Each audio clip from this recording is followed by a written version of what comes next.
Well, hello to everybody there in Mrs. McNamee's class. My name is, wait a minute, I can't tell you my name. I'm the mystery reader. Anyway, welcome to my backyard. You might be able to see over there that I have lots of bird feeders because I love birds and I love to feed them. You can hear them. And that has something to do with reading what is my favorite book.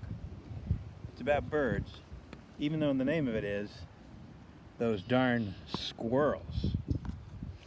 Anyway, the book is written by Adam Rubin, who's a very funny writer of books, especially books for children, illustrated by Daniel Salmieri. So let's get right to the book. Inside we have an introductory page with lots of paintings of birds. These probably don't look exactly like birds that you've seen. Actually, these paintings of birds were done by sort of the hero of our story.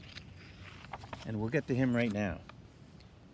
Out on the outskirts of town, at the edge of a forest, there was a little old house.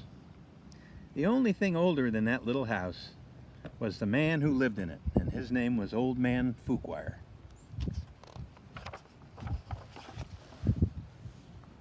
Now, Old Man Fuquire was so old that when he sneezed, dust came out of his nose and his mouth. He was also a grump, as some old people tend to be. He hated pie, and I don't know who hates pie. He hated puppies. Who in the world does not love puppies? Well, Mr. Fuquire was sort of a lonely, grouchy guy. The only thing he liked was birds. All summer long, Old Man Fuquire went outside in his yard and he painted pictures of the birds that visited his backyard. There were whirlybirds and bonga birds and baba birds and yaba birds. Even an occasional rare flugelbird came by once or twice. It was sort of like my backyard. Mr. Fuquire's paintings weren't very good, but the birds never said anything. At least they never complained. They liked having pictures of them. Well, when the air turned crisp and the leaves began to change color, and I bet you know what season that is. That's right, it's autumn or fall. But that time of year, the old man grew sad because he knew that very soon the birds were going to fly south for the winter, as they did every year, because it was warmer down there. And he also knew that when those birds left, he'd be pretty lonely. Then he had an idea. If he fed the birds, maybe they'd stick around all winter. So Old Man Fuquire built beautiful bird feeders, and he put them all up around his backyard, sort of like those. And he filled the feeders with delicious seeds and berries, because birds love nothing more than seeds and berries. And soon, birds came from all over the forest, just to eat in Old Man Fuquire's yard. And look at all those different kinds of feeders. Look at all those different kinds of birds. Wish I had that many in my yard. Birds were not the only ones who liked the bird feeders. So did the squirrels. Not many people know this, but squirrels are the cleverest of all the woodland creatures. In fact, some people say they're fuzzy little geniuses. They can make a house out of a tree. They can make a bed out of a bunch of leaves, although I've never seen that, and a box kite out of twigs and dirt and spit from squirrels. They are clever. And they're also very excellent at math.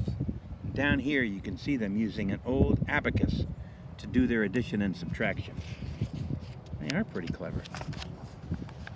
Well, winter was fast approaching, and the squirrels needed to gather as much food as they could get. So they decided to take some of the bird food. And over here, you can see them. They've climbed up the trees and out the branches, and they found ways to knock down Mr. Fuquire's bird feeders. Over here, they broke it, and so the bird seed just toppled down into the mouth of one of those hungry squirrels. Obviously, the birds were not very happy, and neither was Old Man Fuquire. When he discovered what had happened, he shook his old man fist, and he yelled, "Those darn squirrels!"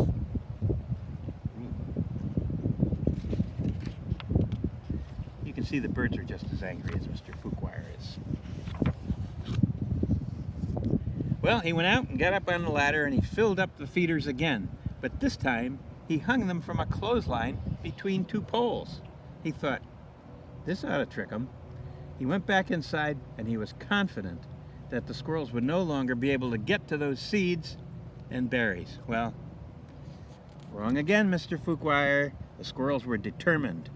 They devised a clever plan. And this time, they took all the food from the bird feeders. Well, let's take a look at what they did here. They all climbed up one tree, and they were so heavy that the tree bent over, and then the squirrels clambered down and got to the feeders. Look at this line. It looks like they're at Burger King, waiting for takeout. The birds, once again, were hungry and furious. Harumph, harumph, yelled the bonga bird.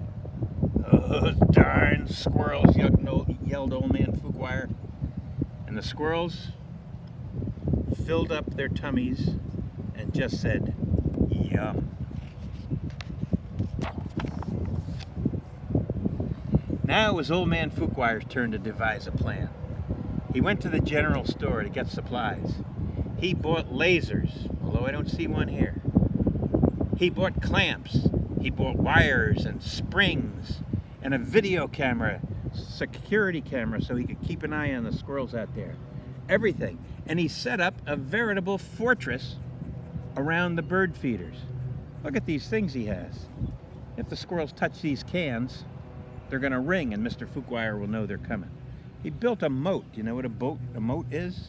It's a deep stream right around your house to keep out invaders. He built a moat in his backyard. He put mouse traps over here, so if the squirrels were able to get over the moat and get over the wire fence, they still might step in a mouse trap and snap. Their leg would be in trouble. He made a trap over here with a piece of cake. Sneak in there and eat the piece of cake, and it'll set off the trap, and this little noose will catch a squirrel by the legs. He might get a bite of cake, but he'll also get caught. Then, when it was all built, Mr. Fuquire refilled the bird feeders very carefully, taking care not to spill any of that seed. Na, na, na, na, na, said the flugelbird. They all thought that they'd outsmarted the squirrels. Well, the squirrels called a meeting and they stayed up all night, working on their strategy. Apparently, this is what squirrels do when they're living in nature and they have a big challenge. They stayed up all night, they drank cherry cola, they ate salt and vinegar potato chips to help them stay awake, two of my favorites. Finally, they had a plan, the perfect plan. They put on their tiny helmets and they prepared to launch themselves into the air over the fence. Now, into the air, over the fence, over into between the lasers. There's the laser shots. And down onto the bird feeders. Sounds like a decent plan. A little risky flying through the air like that on a catapult. The first squirrel misfired and whap, flew right into the side of a tree. The second squirrel misfired and went too high and splash, landed in a bucket of paint. The third squirrel went too hard and flew completely over the house. The birds watched and they laughed and laughed and laughed. They each had one delicious mouthful of seeds and berries from the old man's feeders, and then they flew south for the winter, just as they did every summer. And as the flugelberg flew away, he turned around and said to the squirrels, after the birds left, old man Fuquire, of course, just like every winter, was lonely. He fixed himself some cottage cheese and pepper, his favorite snack, and one of mine. But he was still lonely. When he looked up out the window, the squirrels could look in his window and see that he wasn't happy.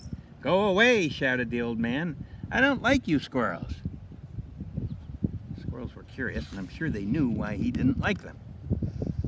When they peered in his window, they could see he had pictures of birds, but he didn't have any favorite pictures of squirrels. cottage cheese and pepper. The squirrels had an emergency.